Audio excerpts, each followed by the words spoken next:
Сайн байцгаана уу? Руна ТV суугатаа тавтай морилцгаано уу? Өнөөдөр би та бүхэндээ нэгэн хятад хэргийг ярих гад бэлтгэлээ.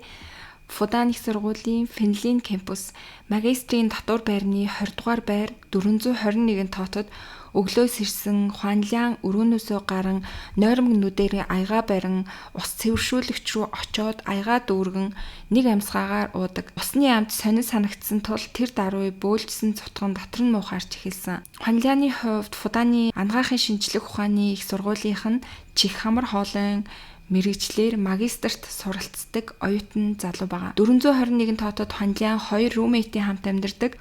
2 румейтийнх нь нэг нь болох Линсийн хаав нь 2 сарын өмнөөс лангууны савлсан ус авч уудаг болж дотор байрны ус цэвэршүүлэгчний усыг уухаа огт болсон байсан. Яагад гэхээр эрүүл мэндийн шалтгаантай учраас заавал цэвэр ус уух шаардлагатай байдаг байсан. Жинсуагаас ирсэн нөгөө руммейт Гэможич гэсэн мөн эцэг эхийнхээ анхааруулснаар сургуулийн ус цэвэршүүлэгчний усыг бас ерөөсөө уудаггүй. Иймээс энэ 3 дундаас цэвэршүүлэгчний усыг тогтмол уудаг нь зөвхөн Хуанлян л байсан. Ингээд уухан ховор учраас савыг ойр ойрхон сольдөггүй бараг 2-7 хоногч ус нь солигдохгүй тэр чигтээ байж л байдаг байсан. Хучирсан ус учраас эвгүүрсэн юм болов уу гэж бодсон Хуанлян савыг нь шинээр солиод шинэ ус хийгээд тэр үед дуудлага ирээд тэр яарвчлан хувцас сольж найзтайгаа уулзахаар сургуулийнхаа өөр байр руу явдаг.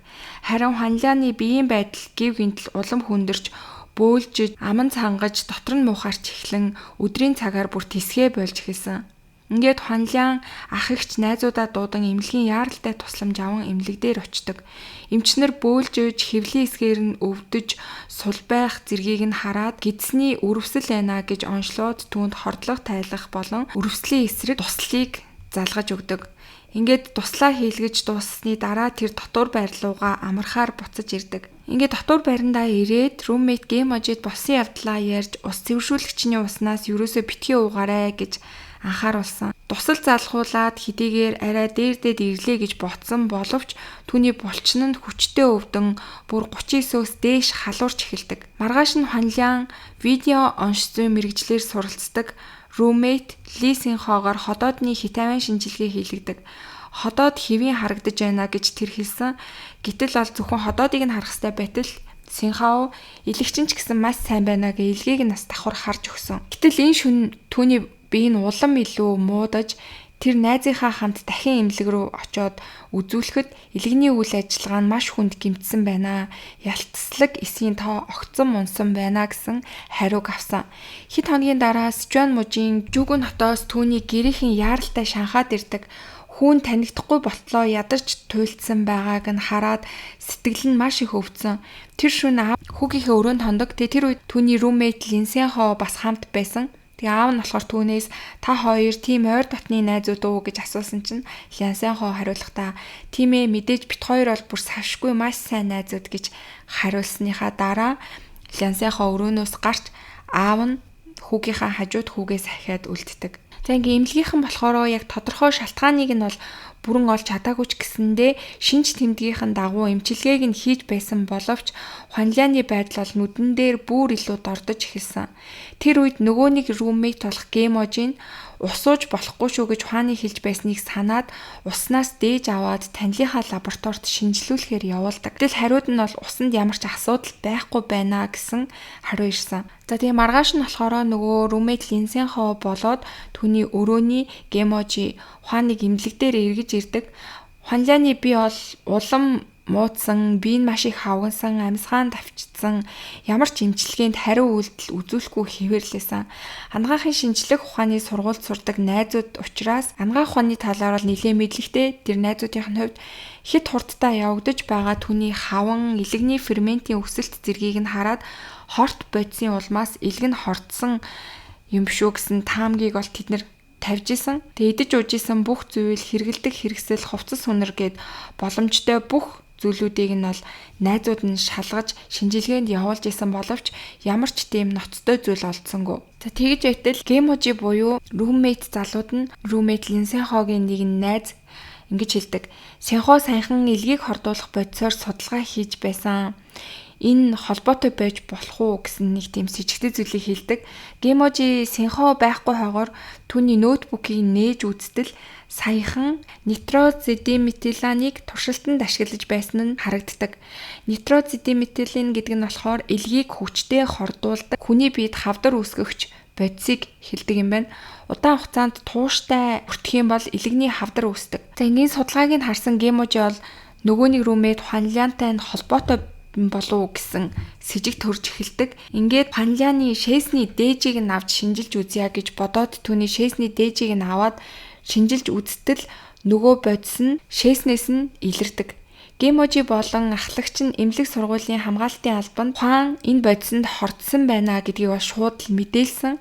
Ингээд хамгаалтын алба шууд цагдаад мэдэгдэн цагдаа Хуаны хэрэглэж байсан зүйлсийг нь улсын шинжилгээ рүү илгээдэг. Усны сав, Хуаны хувийн аяга зэрэг зүйлсүүдийг нь илгээтэл тэднээс бүгднгээс нь нөгөө бодис илэрсэн. Цагдаа нар гол сэжигтнээр Синхог баривчилсан. Тэгээ тэр болохоор анхандаа бол надад ямарч хамаагүй гэж ницааж исэн боловч маргаашаас нь эхлээд цагдаа нарын байцаалтанд бол үнэнээ хүлээж эхэлсэн. За ингээд яг бодит үнэн нь илрээд хэрэгтнээ баригдсан ч гэсэндээ бүх зүйл бол хэдийн оройтсон байсан. Хуанляны элэг эргэлт буцалгүй гэмтэж ямар ч эмчилгээнд үр дүн өгөхгүй болж бүр комонд орж эцэстээ 27хан наснда хаалт төгсдөг. Хэрэг олон нийтэд ил болоход анагаахын шинжлэх ухааны сургуульд суралцдаг оюутан мэдлэгээ уруулан ашиглан оюутан найзынхаа амь насанд хүрсэн байна гэсэн мэдээлэл цацагдаж хятадуудыг цочирдуулж эхэлсэн. За тэгээ одоо болохоор яг энэ хохирогч Хуанлян гэж хэм байсан мөн хүн амны хэрэг үйлдэлсэн түүний найз румейт яг Линсинхо гэж бас хэм байсан талаар нь танилцуулъя.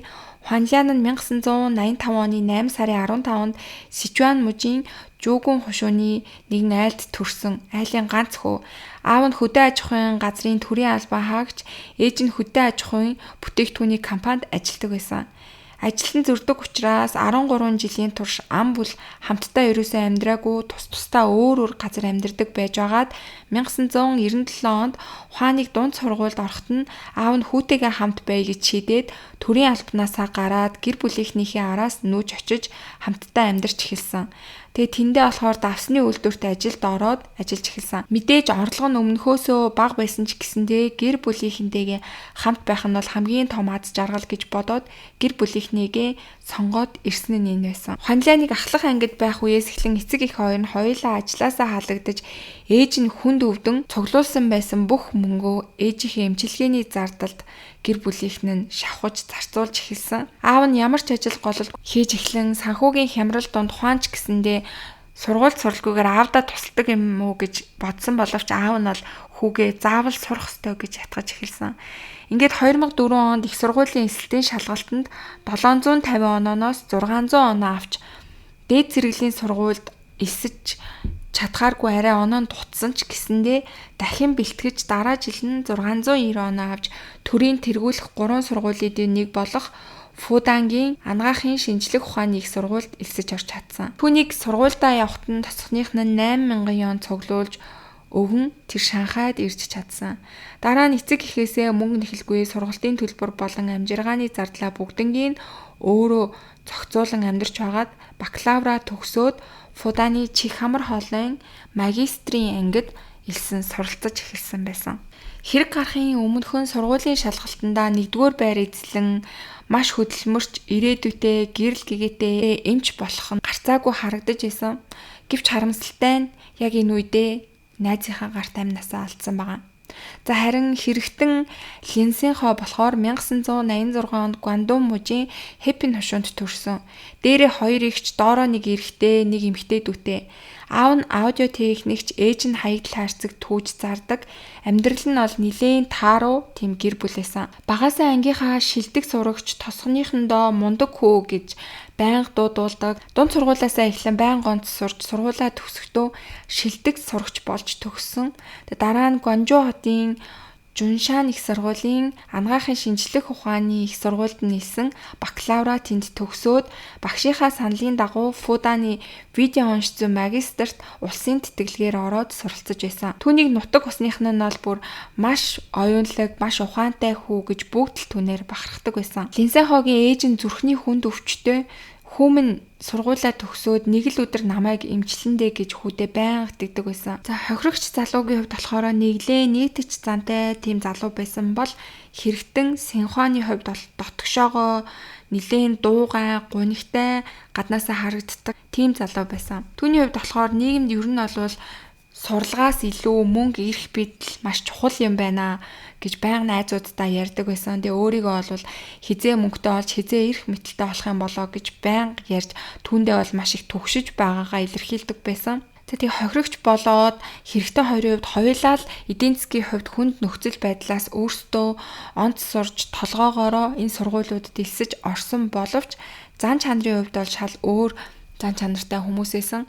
Тэгээ мэдээж бол энэ хэргийг сонссон хүмүүс хоёулаа л ер нь төстэй амьдарч исэн, хоёулаа өөр чиглэлээр суралцдаг, хоёулаа л амжилттай эмчнэр болох нь харагдаж исэн хэрнээ яагаад ийм хэрэг тарьсан талаар бол маш их гайхацгааж исэн. За ингээд Шанхайн анхан шатны шүүх хурлал болсон.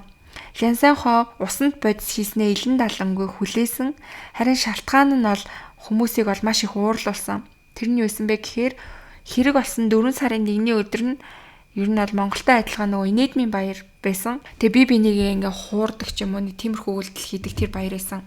Тэгээд тэр хэлэхдээ тийм баяр байсан учраас би зүгээр найзаараа тоглоё гэж бодоод зүгээр л тоглосон юм аа. Ерөөсөө алах санаа байгаагүй. Тэгээ хэрэгтэн Лянсанхогийн хувьд болохоор дипломынхаа ажлыг бэлдээд яг тэр хугацаанд маш их завгүй байжгаад дипломынхаа ажлыг амжилттай дуусгаад 2 сар шахам нэлээд сул хугацаатай чөлөөтэй байж исэн. Тэгээ маш их ачаалттай байжгаад гинт сул чөлөөтэй болсон түүний хувьд бол нэлээд төгшөөр мэдрээд найз нөхдүүдтэйгээ ч гэсэндээ хил амаа ойлголцохгүй яг тэр үед бол нэлээд асуудалтай байсан гэдгийг өрөөнийхэн болоод сургуулийнх нь гэрчилж исэн. За тэгээ хохирогч болоод хэрэгтэн тэг бас нэг roommate найзынх нь 3 амьдардаг гэсэн 421 тоотын усны савны мөнгийг бол гуруулаа ижилхэн хувааж төлдөг тийм дүрмтэй байсан. Гэтэл 2 сарын өмнөөс Синхоо би хамгийн бага удаг мөртлөө яагаад адилхан төлөх ёстой юм бэ гэж маргалдаж эхэлсэн байсан. Тэгээ үүнээс хойш болохоор маргалцсныхаа дараанаас ахуулаад ер нь бол тэр цэвэршүүлэгчний усыг ерөөсөө уухай болсон байсан.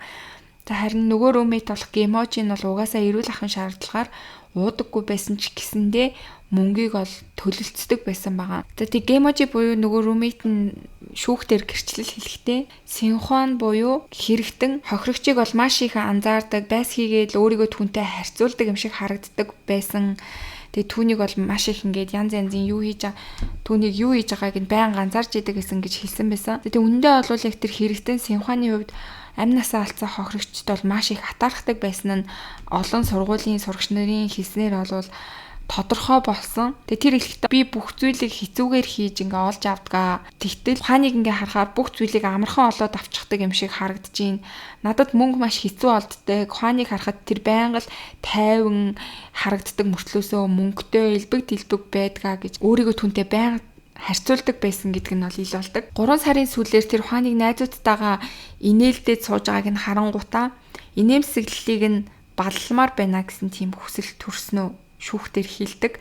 Тэгээд толгойд нь өнгөрсөн туршилтаас үлдсэн бодисоо ашиглацгаая гэсэн муу бодол орж ирсэн гэж байгаа. Түүний туршилт нь болохоор хулганд нитрозиниметалин гэдэг тэр бодисыг тариад элэгний гэмтлийг нь ажиглах тухай байсан. Тэгээд тийм учраас энэ бодисны аюулыг бол тэр бүрэн мэдэж байсан. Тэгээд дараагийн өдөр болохоор Фуданы дэрэгдэх Жуншаа нэмлэгт багшийнхаа судалгаанд туслахаар очоод багш нь түр гарсан байх үед лабораториос нөгөө бодисыг нууцаар авч шар утанд хийн эмнэлгийн 1-р давхрын шатанд орнуусан ба. Дараа нь уутыг авч дотор байрлуугаа очоод хэдхэн минутын дотор тариураар усны савнд бодисыг шахсан гэдг нь ил болсон. 1.3-аас 1.5 грамм шахахад л энэ бол үхэлд хүргэх аюултай тун байсан. Гэтэл Синхон бол түүнээс ч их ойролцоогоор 2 грамм орчмыг хийсэн гэдг нь ил болсон. Гэхдээ шүүхтэр бол тэр энэ бол зүгээр тоглоом байсан. 4 сарын 1-ний тоглоом байсан. Би ерөөсөө түүнийг алах зорилготой байгаагүй гэж хэлсээр лээсэн. Бас тэр хэлэхдээ ухаан бол миний хийсэн бодисноос биш угаасаа ер нь бол түүний илэг нь муу байсан. Тийм учраас л нас орсон.